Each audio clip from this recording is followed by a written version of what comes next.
नमस्कार सगळ्यांना, कशा आहात सगळ्या? मी मेघा तुम्हा सर्वांचे एका नवीन ब्लॉगमध्ये खूप मनापासून स्वागत करते. तर आज आहे मार्गशीर्षचा तिसरा गुरुवार. 2 गुरुवार कसे गेले काही कळलंच नाही. तिसरा गुरुवार आलाय. सगळ्यांना तिसऱ्या गुरुवारच्या खूप खूप शुभेच्छा. आणि असं सकाळचं प्रसन्न वातावरण आहे आणि इतकं छान वाटतंय ना. असं सकाळी सकाळी सूर्याची कोवळी किरणं पूर्ण घरभर पसरतात, अगदी दरवाजापर्यंत येतात. आणि उठल्या उठल्या कितीही थंडी असली ना तरीही सगळी दारं खिडक्या मी उघडा ठेवते, कारण हवेबरोबर येणारा जो उबदारपणा आहे ना सूर्यप्रकाशाचा, खूप छान वाटतं. आणि नेहमीचीच आपली कामं, दिवे वगैरे सगळे समया वगैरे ह्या मी रात्री उजळून ठेवल्या होत्या. आता त्या आज पूजेला जे जे सामान मी वापरणार आहे ते सगळ्यात आधी पहिलं काढून ठेवलं, कारण मग ऐन वेळेला ना खूप गोंधळ होते. कोणतंही काम करताना ना आधी थोडीशी पूर्व प्लॅनिंग असेल ना तर आपल्याला काम करणं पण सोपं जातं आणि जास्त असं त्रासदायक नाही वाटत. आणि सगळ्यात पहिलं म्हणजे ना उठल्या उठल्या मी असं पाण्यामध्ये हळद घालते, थोडं गोमूत्र घालते आणि आपल्या उंबऱ्यावरती, आपल्या घराच्या बाहेरच्या भागामध्ये मी आणि आपलं प्रवेशद्वार त्याच्यावरती मी पाणी शिंपडून पूर्णपणे स्वच्छ करून पुसून घेते. कारण कसं आधी आपण हळदीचं लेपन केलेलं असतं ना त्याचं बघा हे असं सगळं निघत असतं. चमच्याने जे करतात ना, मला त्यांच्यासाठी खूप अभिमान वाटतो त्यांचा, की ते सगळं कसं काढत असेल. मी तर हातानेच करते तरी मला एवढा वेळ लागतो, ते चमच्याने तर अगदी गालीच्यासारखं लागतं. ते कसं करत असतील काय माहिती. पण हे आहे ना गोमूत्र आणि हळदीच्या पाण्याने आपला घराचा परिसर शिंपायचा असतो, पाणी शिंपडायचं असतं. आणि हे थोडंसं कसं आहे ताईंनो, मैत्रिणींनो, मावशांनो, सगळ्यांना सांगते, प्रवेशद्वार आपला जितका आकर्षक आणि सुंदर असेल ना तेवढं बघा ना आपलं घर पण तेवढंच छान प्रसन्न आणि पॉझिटिव्ह राहतं. बाहेर न येणाऱ्या व्यक्तींना ना आपलं प्रवेशद्वार बघूनच त्यांच्या मनात जर काही एखादे चुकीचे विचार असतील आपल्याबद्दल तर ते तिथे बाहेरच टाकले जातात. त्यामुळे मी ही अशी थोडीशी दाराची सजावट करते. आणि हळदीच्या लेपणामुळे ना ही चांदीची पावलं अशी खूप पिवळी पडली होती, त्यामुळे मी रुपेरीने कापसाच्या साह्याने ती स्वच्छ केली. आणि बघा आता तुम्हाला फरकही जाणवेल. मी आधीचा पण व्हिडिओ दाखवला होता आणि आता पण बघा एकदम खूप छान निघतात ह्याने. एक 15 दिवसातनं एकदा मी करते, कंटिन्युअस नाही करत. ॲक्च्युली लक्ष्मी मातेला हळद खूप प्रिय आहे. माझ्याकडे एक जण आले होते, त्यांनी तर मला सांगितलं होतं की ह्या पावलांना पण हळदीचा लेप लावत जातो, खूप शुभ असतं. पण तेवढं मी नाही करत, कारण भीती वाटते. ती एकदम पिवळी पिवळी पडली तर मग ती कशी दिसतील. त्यामुळे असं आजूबाजूला बोटाच्या साह्याने मी लेपत असते. आणि खरं पूर्ण चौकटीला आज मी हळदीचं लेपन केलं, कारण गोमूत्र वगैरे असतं ना तर खूप पवित्र असतं ते. आणि पूर्ण आपण जसं खरं चौकट पुजायची असते. आता वरती माझा हात जात नाही, त्यामुळे जेवढं मला शक्य होतं तेवढं मी करते. आपलं कुंकवाची 5 बोटं काढायची. जे काही शुभ, माझं म्हणणं काय आहे ना, एखादी व्यक्ती आपल्याला जर काही शुभ सांगत असेल ना, मी तर ते लगेचच आचरणात आणते. कारण ह्यांना किती माहिती आहे, त्यांना किती माहिती आहे, ह्यांना कोणी सांगितलं, त्यांना कोणी सांगितलं, एवढं फापट पसारा करण्यापेक्षा जर एखादी गोष्ट आपल्याला चांगली समजते तर ती करायची. आणि कसं असतं बघा, असं म्हणतात ना की वाईट सवयी लगेच लागतात, पण चांगल्या सवयी लागायला ना वेळ लागतो. त्यामुळे जो कोणी मला जर काही सांगत असेल ना की हे असं कर, चांगलं असतं घरासाठी, मुलांसाठी, स्वतःसाठी, मी ते आचरणात आणते. आणि माझं गंमत काय होते सांगू का, काय काय हे जे लाकडी साचे आहेत ना, काय काय मला 2 छापे व्यवस्थित बसतात, पण काय काय साचे ना मला ते जागा कमी पडते. म्हणून मी आता ठरवलं त्या लाकडी साच्यांची जशी डिझाईन असते ना तशी काढायचा प्रयत्न करायचा. मी लाकडी साचा घेतला होता, पण ते एक साच्याची पूर्ण छाप झाले, दुसरा साचा मला बसला नाही तिकडे, म्हणून ती डिझाईन बघितली आणि मी तशी काढायचा प्रयत्न केला. अगदी तंतोतंत नाही आली आहे, पण ठीक आहे, चालते. कारण काय करणार मग, रांगोळी तर काढायची आहे ना. त्यानंतर इथे सुद्धा मी रांगोळी काढायला घेतली. ह्या ज्या टाईल्स आहेत ना ह्या खूपच डिझायनर टाईल्स आहेत, त्यामुळे ही अशी लाकडी कडप्पा मला करून घ्यावा लागला. कारण प्रत्येक वेळेस मला अशी नुसती पांढरी रांगोळी जरी काढायची असेल ना तरी ती काढता येत नाही. आज महालक्ष्मी आईचा शुभचिन्हाचा मी रांगोळी काढली. आणि खूप आज तसं बघायला गेलं ना, तुम्हाला एव्हाना लक्षात आलंच असेल, आज मी येल्लो आणि रेड थीम केलेली आहे. म्हणजे पुढे पण तुम्हाला समजेलच, रांगोळी लाल आणि पिवळ्या कॉम्बिनेशनमध्ये. त्यानंतर देवीचं वस्त्र पण तसंच आहे, आसन पण तसंच आहे. कारण आज विचार केला की असं पर्टिक्युलरली एखादी थीम आपण डिसाईड करूया आणि त्या थीमनुसार आपण सगळं करूया. कारण मी बरेच असे व्हिडिओ पण बघते ना, डोळ्यांना दिसायला खरंच खूप छान दिसतं असं पर्टिक्युलर थीम आपण केली तर. अर्थात देवीला ह्याच्यातलं काहीच नको आहे, देवीला फक्त भक्ती पाहिजे, तरीसुद्धा ही आपली हौस आहे. आणि आज मी हा देवीचा सुंदर मुखवटा पूजणार आहे. त्याला मी माझीच नथ घातली आणि माझे सोन्याचे कानातले घातलेत. कारण माझ्या मिस्टरांचं असतं की अगं तू घालत नाहीस तर मुखवट्याला घाल, म्हणून म्हटलं चल आज देवीला आपण आपले दागिने घालूया. आणि बघा मैत्रिणींनो, होतंय काय माहिती आहे, पूजा फायनल जितकी सुंदर दिसते ना, पण त्याच्या आधीची मेहनत आहे ना ती तितकीच महत्त्वाची आहे. कारण बऱ्याचदा आपण सगळं मांडतो आणि नंतर लक्षात येतं की हे काही आपल्याला बरोबर जमलेलं नाही आहे. माझ्या बाबतीत सुद्धा असंच काहीसं झालं. बघा तुम्हाला पुढे समजेलच. आणि व्हिडिओ शेवटपर्यंत बघा, कारण व्हिडिओच्या शेवटी ना मी गेल्या वर्षी मला जो देवीचा अनुभव आलेला ना तो मी तुमच्यासोबत शेअर केलेला आहे. तर व्हिडिओ स्किप नका करू. तर हे असं कलशाची पूजा केली. कलशाची पूजा म्हणजे 5 हळदी कुंकवाची बोटं, त्यानंतर कलशामध्ये हळद, कुंकू, दुर्वा, अक्षदा, सुपारी हे सगळं वाहिलं. आपण मार्गशीर्षचा तो कलश जो आहे नारळ तो स्थापन केला. आणि हे वस्त्र घातल्यानंतर लक्षात आलं की देवीच्या कलशाची हाईट खूप जास्त झाली आहे आणि खाली हे स्टँड दिसतंय.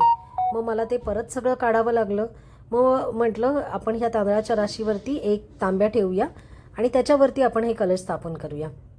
आणि नंतर परत वस्त्र घातल्यानंतर ती हाईट मला कमी पडली, कारण साडी अशी खाली झुकत होती. मग माझ्याकडे एक छोटा चौरंग आहे, पाट आहे, असा पाटासारखा आहे छोटासा. मग तो घेतला आणि त्याच्यावरती ही सगळी मांडणी केली. आणि नंतर बघितलं की आता व्यवस्थित होते. त्यामुळे ना थोडीशी पूर्वतयारी करणं खूप गरजेचं आहे, नाहीतर ऐन वेळेला ना खूप उशीर होतो. आणि देवी पण खूप परीक्षा घेते अशा वेळेला. आणि मुखवट्याचं पण असंच. साधे मुखवटे असतात ना त्याला दोन्ही बाजूला होल असतात, पण हे जे मुखवटे आहेत ना, पर्टिक्युलरली हा मुखवटा, त्याला ना एकच वरती हुक दिलेला आहे, त्याच्यातच नाडी ओवायची आणि कलशाला बांधायची. पण मला तरी हा सगळ्यात जास्त इझी मेथड वाटली मुखवटा बांधायची. त्यामुळे मी देवीचे दागिने वगैरे, देवीचा शृंगार सगळा रेडी केला आणि बाकीची स्थापना करायला सुरुवात केली. कारण आज मला थोडंसं बाहेर जायचं होतं ऑफिसच्या कामासाठी, त्यामुळे पूजा वगैरे मी सगळी व्यवस्थित मांडून घेतली. आणि ही सगळी मांडणी झाल्यानंतर मग एक सगळ्यात मोठं काम असतं ते म्हणजे रांगोळीचं, कारण त्याच्याशिवाय कोणत्याही पूजेला शोभाच येत नाही. आणि आज रेड आणि येल्लोची थीम होती, त्यामुळे म्हटलं आपण असाच सुंदर, खाली जो आहे तो येल्लो सॅटिनचं कापड आहे आणि त्याच्याभोवती हे असं रेड रांगोळी. इतकं सगळं जुळून आलं ना आणि इतकं देखणं वाटत होतं, म्हणजे डोळ्याचे पारणं फिटल्यासारखं मला वाटत होतं. आज आपण कितीही मेहनत केली ना तरीसुद्धा ही अशी सुंदर पूजा पाहिली ना की मन अगदी भरवून येतं आणि आपल्या सगळ्या कष्टाचं चीज झाल्यासारखं वाटतं. तर ॲक्च्युली काय झालं होतं ना, पूजा वगैरे मी सकाळीच मांडली होती, पण एका महत्त्वाच्या कामासाठी मला बाहेर जावं लागलं होतं. त्यामुळे म्हटलं पोथी आरती आपण संध्याकाळी आल्यावर करूया. आणि विशेष म्हणजे ना, मला आरती आणि पोथी संध्याकाळीच केलेली आवडते, कारण प्रदोष काळामध्ये केलं ना की प्रसन्न राहतं घरातलं वातावरण सुद्धा आणि इतकं छान वाटतं. म्हणून मुद्दामून सकाळी जरी मी पूजा मांडली ना तरी पण मी पोथी आणि आरती आवर्जून मी संध्याकाळीच करते ऑफिसवरनं आल्यानंतर. तर आता चला, म्हणजे आधीपासून तयारी तर तुम्ही पाहिलीच आहे, तर आता संध्याकाळची पण तयारी तुम्हाला दाखवते की संध्याकाळी मी आता काय काय करणार आहे. पूजा तर मांडून झालेली आहे, आता सगळीकडे दिवे लावायचे, घरामध्ये धूप फिरवायचा, धूप घालायचा आणि छान पोथी आणि आरती करायची.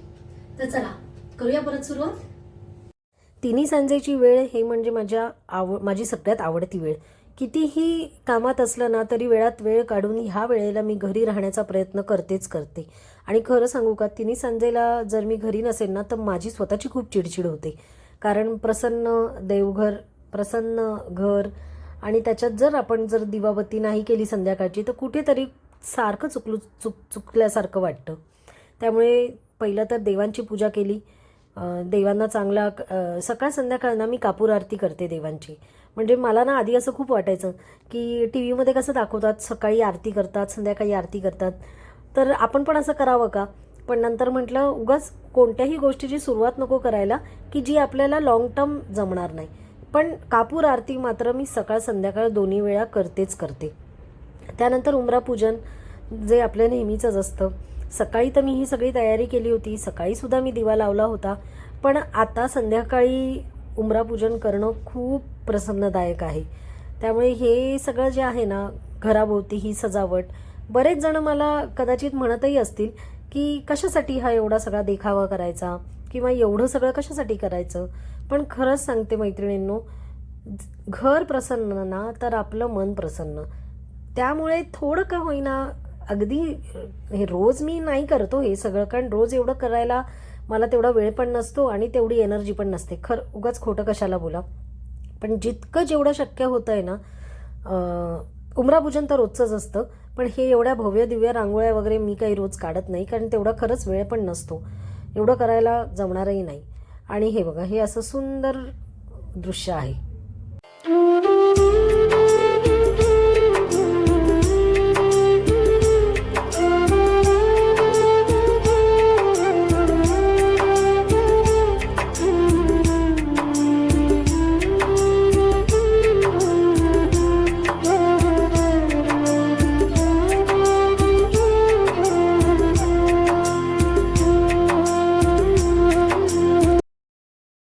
बाजारातले कितीही धूपकप असू द्या, काही असू द्यात, मला तर ही शेणाच्या गौरीचाच धूप घालायला इतका आवडतो. मग कोणी काय पण म्हणा की तू गावठी आहेस किंवा काय आहेस, मला काही फरक पडत नाही. पण हा जो गौरी जळल्यानंतरचा जो शेणाचा वास येतो ना, जो घरभर पसरतो, मला तो भयंकर आवडतो, खूप आवडतो. आणि कसंच ओळखायचं माहिती आहे का गौरी पेटलेली? ह्या गौरीचे असे इझिली 2 तुकडे झाले ना की समजायचं. आणि बघा किती मस्त धूप येतो. आणि थोडासा ना कापूर जाळायचा त्याच्यामध्ये. मी एक कापूर कुस्करून टाकला आणि दुसरा मी विसरले होते म्हणून मी परत तो पेटवला. आणि नंतर अख्ख्या घरभर हा धूप पसरवायचा. कोणतीच निगेटिव्ह एनर्जी काहीच येणार नाही. ते धूपकप मिळतात, सगळं मान्य आहे की अगदी इझी आहे त्या सगळ्या गोष्टी करणं. पण हे गौरीचा धूप ह्याला तोडच नाही, कुठलीच तोड नाही. कितीही बंगल्यात राहा, तुम्ही कुठेही राहा, ह्याच्याशिवाय मजा नाही, खरंच सांगते तुम्हाला. त्यामुळे ना खरंच तुम्ही जर करत नसाल ना, तर जास्त नाही हो, एक गौरी नाही पेटवायची, मी अर्धी पेटवते. त्याच्यामुळे काही जास्त धूर वगैरे होत नाही. आणि पूर्ण कानाकोपऱ्यात, घराच्या सगळ्या कानाकोपऱ्यात मी पसरवते धूप आणि छान सगळी निगेटिव्हिटी जाते आणि घर एकदम प्रसन्न वाटतं. त्यानंतर होतं पोथीची वेळ, त्यामुळे पोथी वाचली. लेकीने पण पोथी ऐकली, कारण तिने उपास केला होता. त्यामुळे तिला म्हटलं तू वाचू नकोस, मी वाचते, तू ऐक.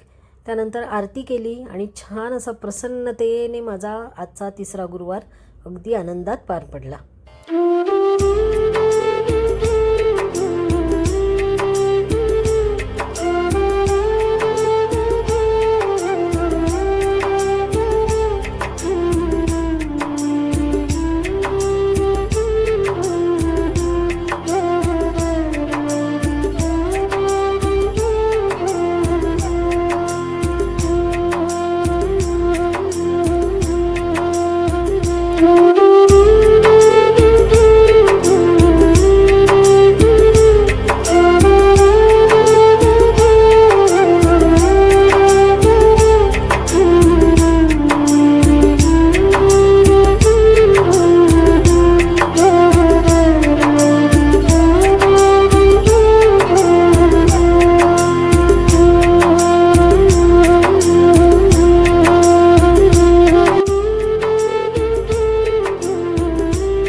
आजचा ब्लॉग तुम्हाला माझी देवी कशी वाटली, कारण हा मुखवटा इतका सुंदर दिसतोय ना.